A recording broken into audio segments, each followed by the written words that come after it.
जो मृत हुए हैं उनके 5 बच्चे हैं, 4 बेटियां हैं और 5वां लड़का है जो उनके साथ उस घटनास्थल पे मौजूद था, 10 साल का है।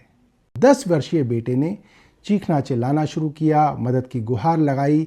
15-20 मिनट बाद वहाँ पे फायर ब्रिगेड आई। पुलिस को परिवार वालों ने बताया कि वो दिल्ली जल बोर्ड के लिए कॉन्ट्रैक्ट पे काम करते थे, कि दिल्ली की भारतीय जनता पार्टी की सरकार और दिल्ली जल बोर्ड ने ये कह दिया कि वो मरने वाले या सीवर खोलने वाले लोग दिल्ली जल बोर्ड के ना तो एम्प्लॉय थे और ना ही ठेके पर थे।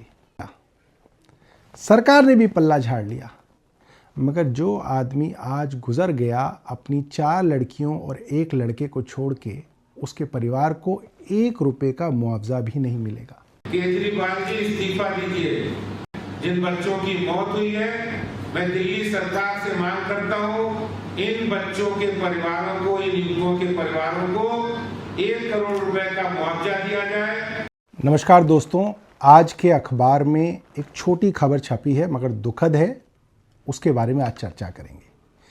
खबर है कि दिल्ली के पॉश इलाके न्यू फ्रेंड्स कॉलोनी के अंदर सीवर जैम था और उसको खोलने के लिए दिल्ली जल बोर्ड के 3 कॉन्ट्रैक्चुअल कर्मचारी आए, मजदूर आए। तीनों एक ही परिवार के थे। 2 लोग सीवर के अंदर घुसे। सीवर करीब 10 से 12 फुट गहरा था। अंदर जहरीली गैस थी। उन्होंने मदद के लिए आवाज़ लगाई और जो उनमें जो तीसरे थे, 43 वर्ष के पंथ लाल चंदर, उनकी मदद के लिए अंदर घुसे और जहरीली गैस इतनी ज़्यादा थी कि वो वहाँ बेहोश हो गए। उन्हीं के परिवार के चौथे सदस्य यानी कि पंथ लाल चंदर के बेटे, 10 वर्षीय बेटे ने चीखना चिल्लाना शुरू किया, मदद की गुहार लगाई।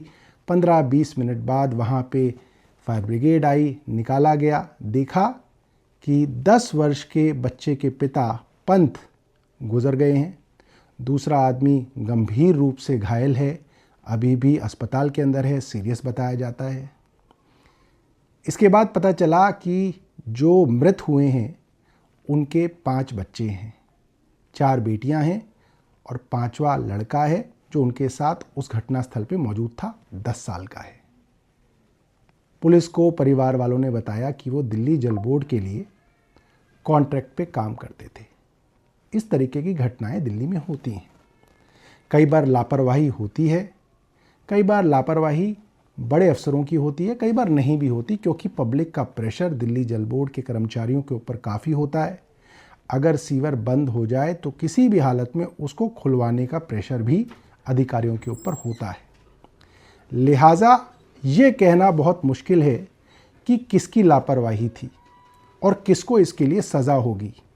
मगर आज विषय चर्चा का किसी को सज़ा दिलाना नहीं है। विषय ये है कि दिल्ली की भारतीय जनता पार्टी की सरकार और दिल्ली जल बोर्ड ने ये कह दिया कि वो मरने वाले या सीवर खोलने वाले लोग दिल्ली जल बोर्ड के ना तो एम्प्लॉय थे और ना ही ठेके पर थे।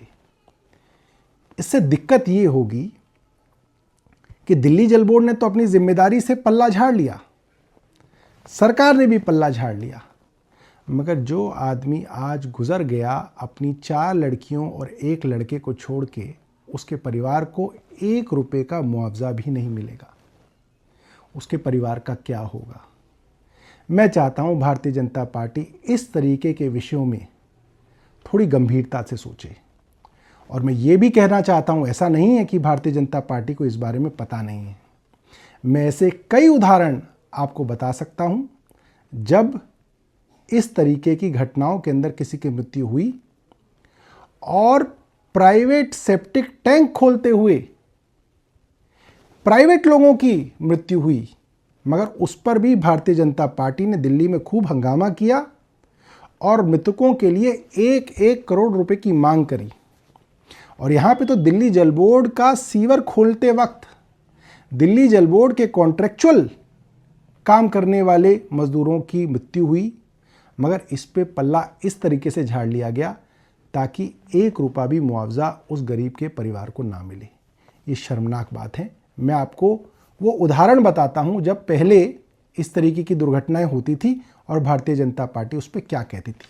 14 अक्टूबर 2020 को अखबार में छपी हुई खबर है, एक प्राइवेट सेप्टिक टैंक खोलते हुए प्राइवेट मजदूरों की मृत्यु, एक मजदूर की मृत्यु मोलड़बंद में हुई और उसके विषय में उस वक्त की भारतीय जनता पार्टी के अध्यक्ष आदेश गुप्ता और उस वक्त के लीडर ऑफ अपोजिशन रामवीर विधुड़ी जी ने मृतक के लिए 1 करोड़ रुपए की मांग की और जो घायल हैं उसके लिए 50 लाख रुपए की मांग की। हाल ही में 3 दिन पहले मोलड़बंद कॉलोनी में, जो कच्ची कॉलोनी है, बदरपुर विधानसभा में है, वहां पर 2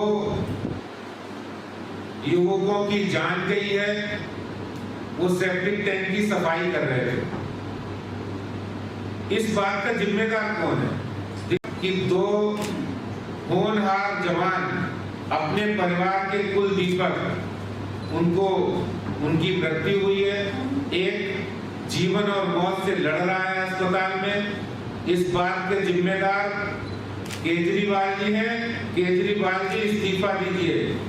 जिन बच्चों की मौत हुई है, मैं दिल्ली सरकार से मांग करता हूं, इन बच्चों के परिवारों को, इन युवकों के परिवारों को 1 करोड़ रुपए का मुआवजा दिया जाए और साथ ही साथ इस योजना के बारे में, जो योजना आपने लागू नहीं की, उस योजना को तुरंत चालू किया जाए।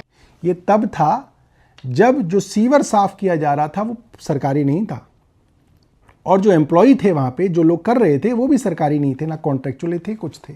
उसके बावजूद ये 1 करोड़ रुपए की मांग करा करते थे। एक और उदाहरण दूंगा। दूसरी घटना है 10 सितंबर 2018 को छपी है। उसमें भी मोती नगर में एक प्राइवेट सेप्टिक टैंक को खोलते हुए प्राइवेट लेबर दुर्घटना के अंदर मारी जाती है और उस वक्त भी भारतीय जनता पार्टी ने 1 करोड़ रुपए मुआवजे की डिमांड की।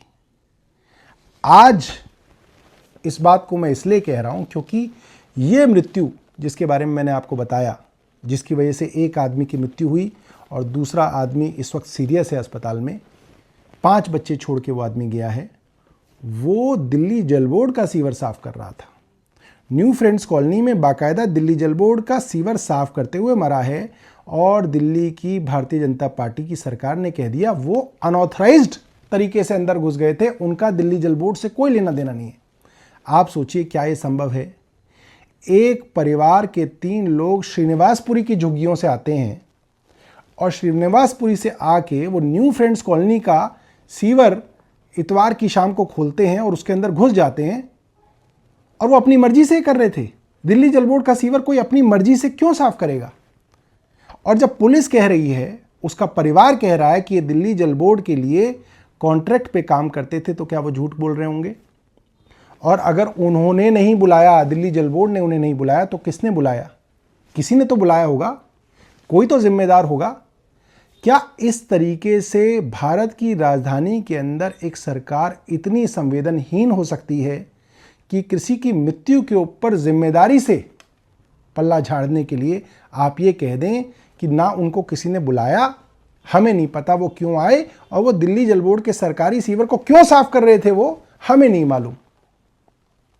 दोस्तों, मुझे नहीं पता कि वो लोग कौन सी जाति से थे, दलित थे, सवर्ण थे, मगर मैं ये मानता हूं कि कोई भी आदमी अगर इस तरीके का काम कर रहा है तो उसके लिए संवेदना हमारे मन में भी होनी चाहिए और सरकार के मन में भी होनी चाहिए, और संवेदना से ही सरकार पहचानी जाती है। मैं आशा करता हूं भारतीय जनता पार्टी के अंदर वो लोग जो थोड़ी संवेदना रखते हैं वो इसके बारे में सोचेंगे और परिवार को मुआवजा देंगे। बहुत बहुत धन्यवाद। मैं सौरभ भारद्वाज, आप मुझे अपने YouTube चैनल बेरोजगार नेताजी पे देख रहे थे। अगर आप मुझे देख रहे हैं तो इस चैनल को सब्सक्राइब ज़रूर कीजिएगा और जो नोटिफिकेशन की घंटी वाला बटन है उसको दबा दीजिएगा ताकि मेरा कोई नया वीडियो आए तो आपको अपने आप पता चल जाए। धन्यवाद। नमस्कार।